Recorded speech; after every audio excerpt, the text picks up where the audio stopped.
ஐயா வணக்கம். சிவாய் நம்ம சொல்லுங்க. ஐயா வணக்கம். சிவாய நமக. சொல்லுங்க ஐயா. மக்களுடைய உழைப்பு பூரா உறிஞ்சிதான் சொத்து சேர்த்திருக்கீங்க அப்படின்னு ம். டிஆர் மேல ஒரு குற்றச்சாட்டு சொல்லியிருக்காரு அண்ணாமலை. யாரு? பாலு. சரி. இதை பத்தி உங்க கருத்து என்னையா? உண்மையா? யாரு குற்றம் சொல்லியிருக்கா? அண்ணாமலை சொல்லியிருக்காரு. வேற யாரு குற்றம் சொல்லுவாங்க? யாரும் சொல்ல மாட்டாங்க, டைரக்டா பேச மாட்டாங்க. ஆனா அண்ணாமலை எதுக்கு பயப்படாம பேசுறாரு? இது இதை பத்தி உங்க கருத்து என்ன? நீங்க கொஞ்சம் ஓரமா சொல்லுங்க, கேட்போம். சோ கடவுளே, ஒண்ணு புரிஞ்சுக்கோங்க ஐயா. இந்த டிஆர் பாலு இல்ல, எந்த யாரா இருந்தாலும் சரி, எந்த எப்பேற்பட்ட கொம்பனா இருந்தாலும் சரி, அண்ணாமலை விட்டுருங்க. அந்த அண்ணாமலையார் இருக்காரு பாத்தீங்களா, அந்த அண்ணாமலையாரு சிவபெருமா எங்க அப்பன், அவன் பிடியில இருந்து இங்க பாருங்க, எவனும் தப்ப முடியாது. அண்ணாமலை சொல்லியிருக்காரு, இவங்க மக்களுடைய உழைப்ப உறிஞ்சிருக்காங்க, உறிஞ்சு வச்சிருக்காங்கன்னு சொல்லி பேசியிருக்காரு.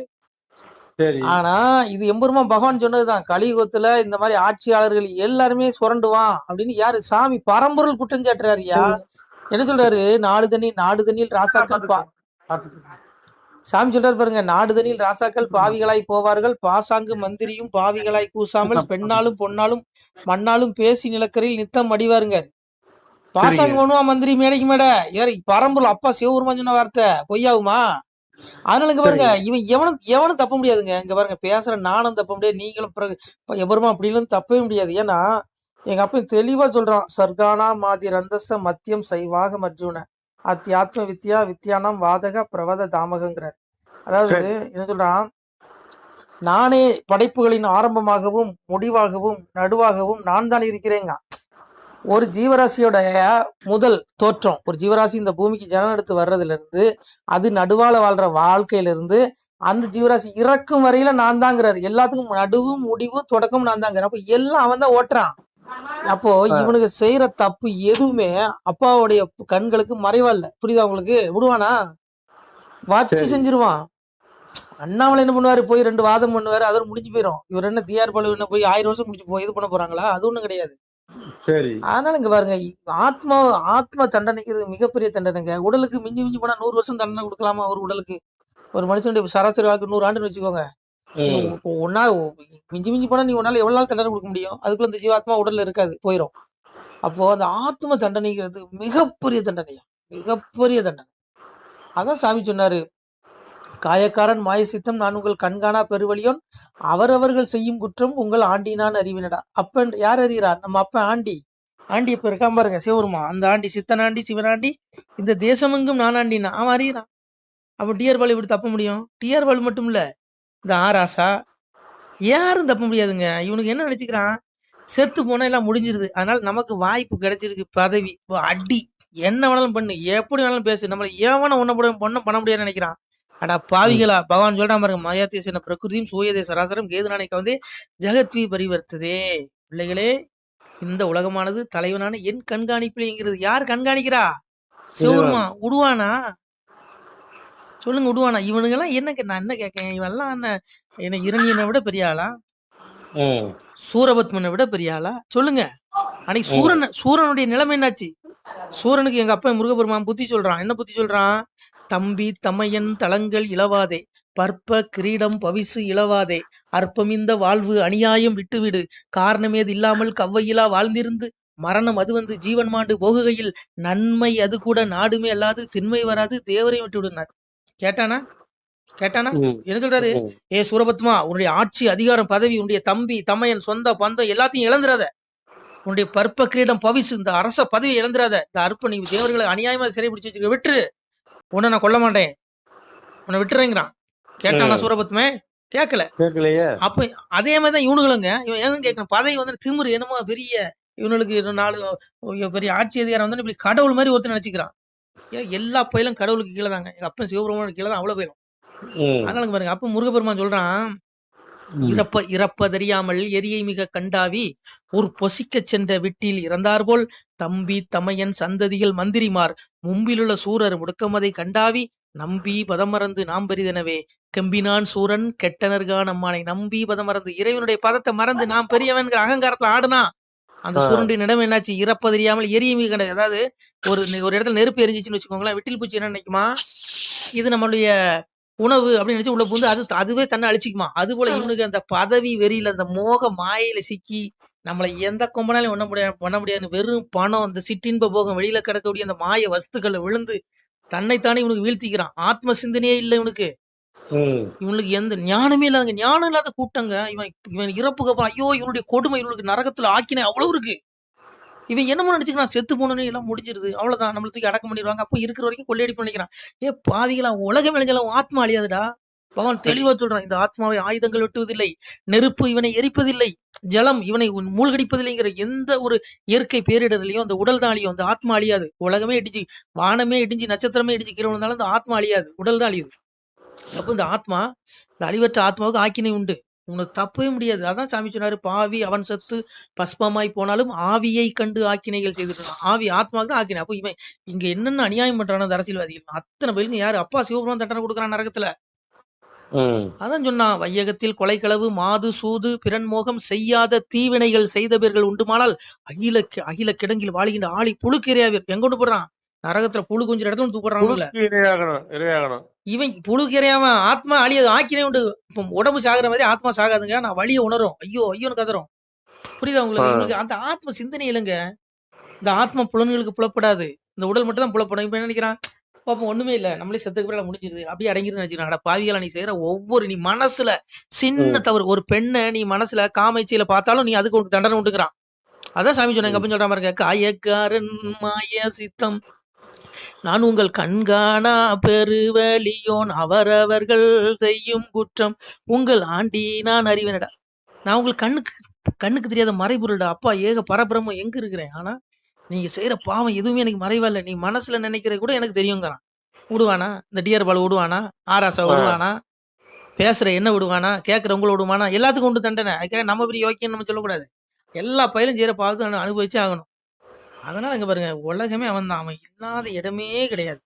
அதனால எப்போதுமே நீ அவனை பரமாத்மா சிந்திக்கணும். அதனால பகவான் தெளிவா சொல்லுவாங்க, இதில் அகம் சர்வசிய பிரபோ மத்தக சர்வம் பிரவர்த்ததே இதி மத்வா பஜந்தே மாம்துதா பாவசம் நீதாகங்கிறான். வாசுதேவனான நானே அனைத்துலகம் தோன்றுவதற்கும் காரணம், என்னாலேயே அகில உலகம் இயங்குகிறது. என்ன சொல்றான், இந்த உலகத்தை தோற்றுவித்தனா என்னாலதான் இந்த அகில உலகம் இயங்குதுங்கிறான். இப்ப விடுவானா?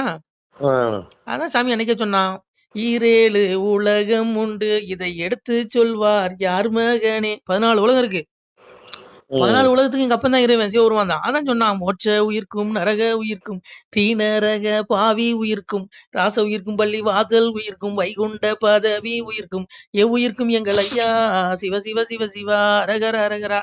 எல்லா உயிருக்கும் வந்து அடைக்கலாம். நரகத்துல இருக்க உயிருக்கும் வந்து அடைக்கலாம், ஸ்வர்க்கத்துல இருக்க உயிருக்கும் வந்து அடைக்கலாம், மோட்சத்துக்கு ஒரு உயிருக்கும் வந்து அடைக்கலாம். நரகத்துல இருக்க ஒரு ஆத்மா அப்பா சிவபெருமான் உண்மையா சிவசிவான்னு கூப்பிட்டா அவன் மோட்சம் கிடைச்சிடும் அவனுக்கு. இவன் வாயில தான் நுழையாத, இந்த பாவிகள் வாயில சிவனாம நுழையாது. இவன் திமிரா பேசுவான், இவன் பதவி திமிரா ஆணவம் பேசுவான். அப்போ அதையும் சாமி சொல்றாரு, அரகரா என்ற சொல்லை கரையேரா பாவி நீசன் அறியவு மாட்டானல்லோ சிவனே ஐயா சிவ சிவா என்ற சொல்லு அவகட நீசருக்கு தெரியவும் மாட்டாதல்ல சிவனே.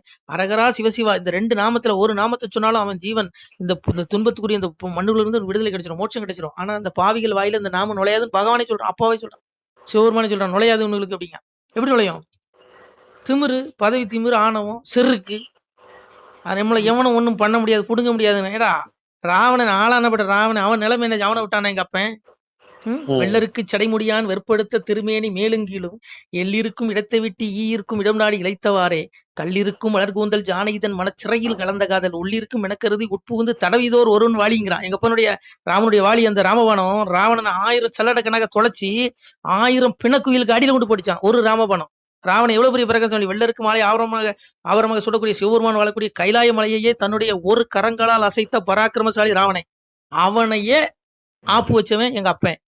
இவன் யார், என் மலஞ்சலம் கழிக்கிறவன், ஒரு சீக்கு வந்தா செத்து போயிடுவானுங்க. இவனுங்களை சங்காரம் பண்றாங்க. அவனுக்கு எவ்வளவு நேரம் எங்க அப்பனுக்கு. அல்லங்க பாருங்க, ஆத்ம சிந்தனை இல்லாதவனுக்கு இந்த கூட்டம்லாம் இவனுக்கு யாருமே தப்ப முடியாதுங்க. பாருங்க, பேசுற நானும் தப்ப முடியாது, எவனுமே இந்த பிரபஞ்சத்துல பாவம் பின் தொடரும், கர்மா விளைஞ்சுக்கிட்டு தாங்க இருக்கும். அதனால சாமி என்ன சொன்னா, என்ன வேலை செஞ்சாலும் அப்பாவே தேடிக்கங்கிறான். அவனை நினைச்சாதான் உங்களுக்கு முக்தி. இந்த துன்பங்கிற இந்த பூமியில இருந்து விடுபட முடியும். உனக்கு 1000 கோடி பணம் வந்துட்டு உனக்கு விடுதலை கிடைக்குமா? நிம்மதியா இருக்க முடியுமா? அம்பானி நிம்மதியா இருக்காரா? கிடையாதுங்க. யார் நிம்மதியா இருக்க முடியும்? பகவான் அதையும் சொல்றான். எவன் ஒருவன் அனைத்து விருப்பங்களையும் துறந்து விட்டு மமதை இல்லாதவனாக, அகங்காரமற்றவனாக, சிறிதளவும் கூட ஆசை இல்லாதவனாக சஞ்சரிக்கிறானோ அவனே நிம்மதி அடைகிறான், அவனே சுகம் பெற்றவன். இங்க யார் சுகம் பெற்றவன்? 10,000 கோடி டிஆர் பால் வச்சுட்டு அவர் பெரிய நிம்மதி கிடைச்சிருமா? கிடைக்காது. நான் அண்ணாமலை வச்சு நோண்டுறாரா? எப்படி கிடைக்கும்? கிடைக்காது. உனக்கு உனக்கு கோடி கோடியா வஸ்து கிடைச்சாலும் நிம்மதி இருக்காது. ஆனா நீ உன் மனசுல விருப்பங்களை விட்டுணும். எதுவுமே ஆசைப்படக்கூடாதுங்கிற பகவான். விருப்பங்களை துறந்து விட்டு மமதை இல்லாம அகங்காரம் இல்லாம இருந்தனா உனக்கு நிம்மதி உனக்கு தேடி வருங்கிறார். புரியுதா உங்களுக்கு? அதனால இங்க பாருங்க, இங்க பிரபஞ்சத்துல எவனுமே தப்ப முடியாதுங்க. டிஆர் பால் இல்லைங்க, அண்ணாமலை கூட தப்பு பண்ண அண்ணாமலையும் தப்ப முடியாது. எல்லாத்துக்கும் ஆப்பு உண்டு. பேசுற எனக்கும் உண்டு. இங்க பாருங்க, எங்க அப்பன் பிடியில இருந்து ஒருவனு தப்ப முடியாதுங்க. அவன் எல்லாம் பெரிய கணக்கு. புரியுதா? பெரிய கணக்குங்க. அதான் சொன்னான். சொல்றான் பாருங்க, வையகத்தின் வைகை வாசல் காவலாளி 9 பேர் அங்கிருந்து பல உபகாரம் செய்யுகின்றார். கைலை மலை தன்னை கண்டு கனத்த தவம் செய்த மக்கள் கைலை மலை ஆனதிலே ஒரு தவசிருந்து வாடுகிறான். எங்க அப்பா என்ன பண்றாங்க? தவசுல இருக்கான் சிவருமா.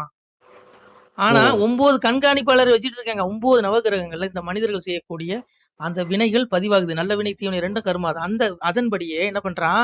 இறப்புக்கு அப்புறம் இவனுக்கு பிறவி அமைது. இவன் நல்லது தீதுமான பிறவிகள், அதாவது இலி பிறவி ஆகிய அந்த ஜீவர அந்த மண்ணுலகத்துல அந்த ஊரும் பிராணிகள், மனித பிறவி மட்டும் கிடையாதுங்க. விலங்கு, பறவை, விருட்சம் இது போன்ற இலி பிறவியும் இவனுக்கு கிடைக்குங்க. அவன் கர்மவினைப்படி கொடுக்குறேங்க. நாயா பிறந்து 10 குட்டி, பண்ணியா பிறந்து 10 குட்டி போட வேண்டி இருக்கும். திருநாயா பிறந்து 10 குட்டி போட்டு ரோடோட தெரிய வேண்டி இருக்கும். எப்போதுமே உனக்கு மனித பிறவி கிடைக்காது. இதெல்லாம் இந்த பாவிகள் உணரணும். இதை உணர்ந்தா எவனும் தப்பு பண்ண மாட்டாங்க. இவனுங்களுக்கு என்ன நினைக்கிறான்? செத்தா முடிஞ்சது நினைக்கிறாடா பாவிகளா. செத்துக்கு அப்புறம் தான்டா ஆத்ம வாழ்க்கை இருக்கு. மறுமைதான் நித்தியம். இது அனித்தியம். இந்த வாழ்க்கை கொஞ்ச நாள் கூத்து. இது கர்மனின்படி இந்த உடல் எடுத்திருக்கோம். அடுத்து ஆப்பு பெருசா இருக்குது. அதனால இங்க பாருங்க, இங்க எவனும் தப்ப முடியாது. எங்க அப்பா இப்படியில இருந்து.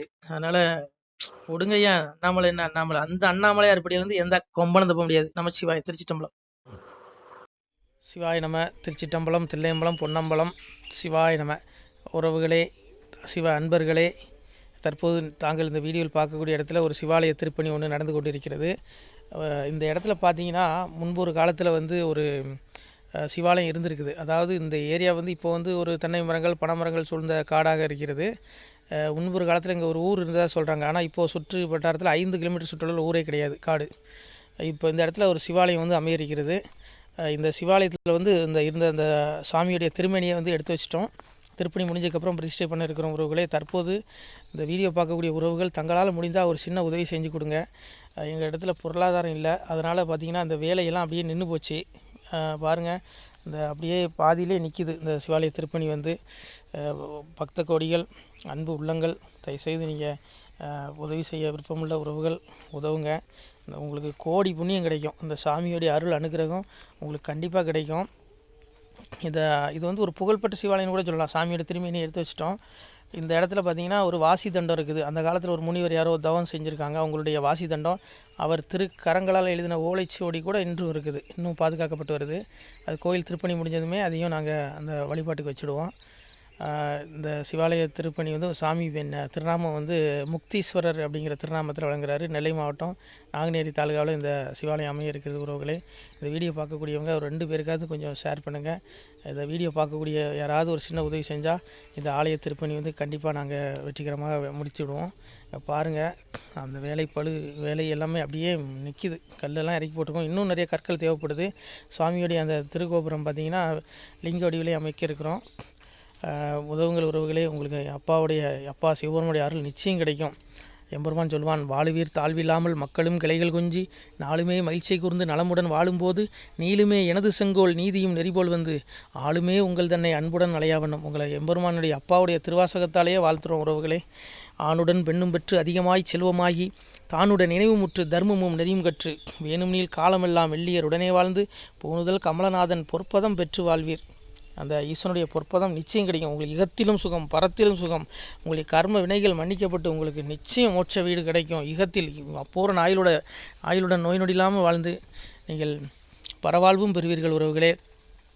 மக்களே, நீங்கள் எல்லாம் வாழ்பொன்னம் பதியிற் சென்று முக்கியமான யுகநில மதிலே தன்னால் கக்கிய பொன்கள் ஸ்வர்ணம் கைமணம் குளிர அன்னம் பொக்கிஷம் நிறைய வைத்து புகழவுண்டு இனிதாய் வாழ்வீர். இந்த இகவாழ்வும் பரவாழ்வும் உங்களுக்கு சுகப்பட அப்பன் ஈசனர்களால் வாழ்த்துகிறோம். இந்த திருப்பணிக்கு உதவி செய்ய ஒரு ஜிபே எண் சொல்கிறோம். இந்த எண்ணில் நீங்கள் உதவலாம். நீங்கள் இந்த எண்ணிலையும் நீங்கள் தொடர்பு கொள்ளலாம். ஜிபே, ஃபோன்பே, வாட்ஸ்அப் எல்லாம் இந்த நம்பர் தான். 93 85 44 31 06 93 85 44 31 06 இந்த எண்ணில் நீங்கள் உதவலாம். தொடர்பும் கொள்ளலாம். வாட்ஸ்அப்பு இந்த எண்ணு தான், ஜிபே இந்த எண்ணு தான். உறவுகளே, முடிந்த அளவுக்கு 2 பேருக்காக ஷேர் பண்ணுங்கள். இந்த வீடியோ பார்க்கக்கூடிய யாராவது ஒருத்தர் சின்ன உதவி, நீங்கள் பெரிய அளவில் செய்யணும் கூட, நீங்கள் ₹1 நீங்கள் தந்தாலும் மனசார வேண்டி ஏற்றுக்கிறோம். உறவுகளே, உதவுங்கள். முடிஞ்ச அளவுக்கு ஷேர் பண்ணுங்கள். நன்றி. சிவாய நம. திருச்சிற்றம்பலம், தில்லையம்பலம், பொன்னம்பலம். உறவுகளே, நம்ம இந்த இடத்துல வாழ்ந்து மறைந்த ஒரு சித்த மகாபுருஷர் பயன்படுத்திய பல 100 ஆண்டுகளுக்கு முன்பு உள்ள வாசி தண்டம் ஒரு சித்த மகாபுருஷர் பயன்படுத்தியது. அவர் திருக்கரங்களால் எழுதிய அந்த ஓலைச்சுவடி கூட பாருங்கள், இன்னும் பாதுகாக்கப்பட்டு வருது. இந்த சிவாலயம், நம்முடைய அந்த சிவாலய திருப்பணி முடிந்ததுமே எம்பெருமான் அவர் எழுதிய அந்த சிவனை பற்றி புகழ்ந்து எழுதிய அந்த பாடல் வரிகள் இதில் இருக்குது. இந்த வாசி தண்டம் அவர் பிரதிஷ்டை செய்த அந்த லிங்க திருமேனியையும் இந்த இடத்துல நாம் இந்த ஆலயம் கட்டி நாம் பிரதிஷ்டை செய்திருக்கிறோம். அனைவரும் இந்த ஆலய பிரதிஷ்டைக்கு கண்டிப்பாக வரணும். முடிஞ்ச அளவுக்கு இந்த வீடியோ பார்க்குறவங்க உதவி பண்ணுங்கள். உறவுகளை, பொருளாதாரம் இல்லாமல் திருப்பணி நின்று போச்சு. முடிஞ்ச அளவுக்கு ஷேர் பண்ணுங்கள், உதவுங்க. நன்றி. நம சிவாய. திருச்சிற்றம்பலம், தில்லையம்பலம், பொன்னம்பலம். இந்த புண்ணியபலம் தங்களுக்கு கோடான கோடியாக வரும். உறவுகளை, நம சிவாய.